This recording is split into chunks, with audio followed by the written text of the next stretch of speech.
Ok, allora, ciao a tutti. Oggi vi faccio vedere come si indossa questo top farfalla.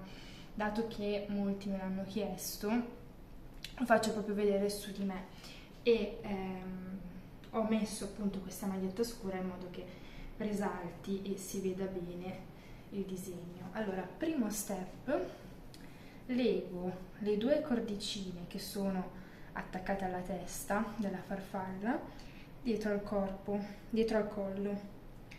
Quindi vado a fare un fiocchettino, un primo fiocco. I lacci sono molto lunghi perché si adattano a diverse taglie, però poi l'effetto è molto bello perché possono poi far ricadere i fiocchi lunghi lungo la schiena ed è molto carino. Vedi, fai il tuo fiocco, poi tiri in modo che vengano due cappi molto lunghi. A questo punto, ovviamente, ok, mi si era girato. A questo punto dovete essere in una situazione di questo tipo.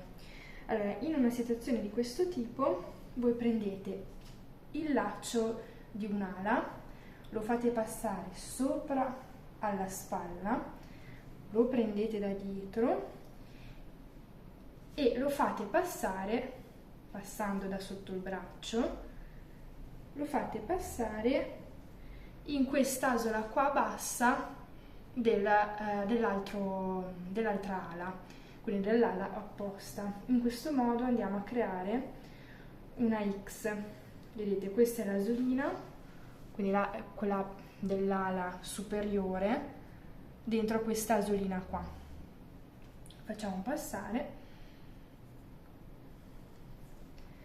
e tiriamo un po' e per adesso ci dimentichiamo di quest'ala. Faccio la stessa cosa con l'altro, quindi passo sopra, ok, e da sotto faccio entrare in quest'altra ala. A questo punto abbiamo questi due, tiriamo bene, ce lo sistemiamo un po'. Vedete che tirando e sistemando piano piano il top aderisce perfettamente al busto. Vedete? 1 e 2. Vedete come aderisce perfettamente, per questo si adatta a tantissime taglie, perché è proprio l'incrocio, vedete qua dietro, che si è formato, che permette di adattarsi a più taglie, poi uno se lo vuole regolare come preferisce. 1 e 2. A questo punto si può decidere o di incrociarlo dietro qua o di fare un doppio giro, quindi fai un giro dietro e te lo agganci sull'ombelico.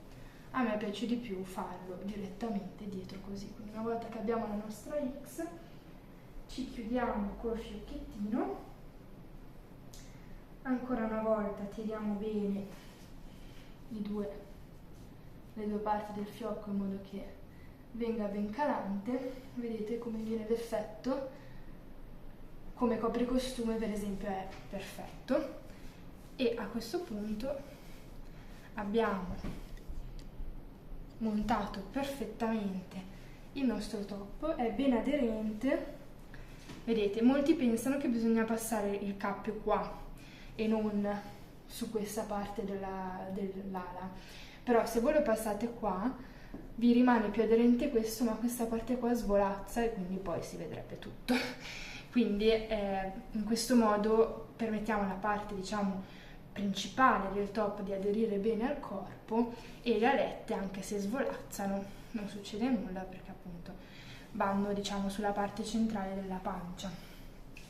Quindi questo è come si indossa il top all'uncinetto a farfalla incrociato sulla schiena. Spero che questo video vi sia utile e se volete realizzare anche voi questo top vi lascio il link del tutorial. Grazie e come sempre alla prossima!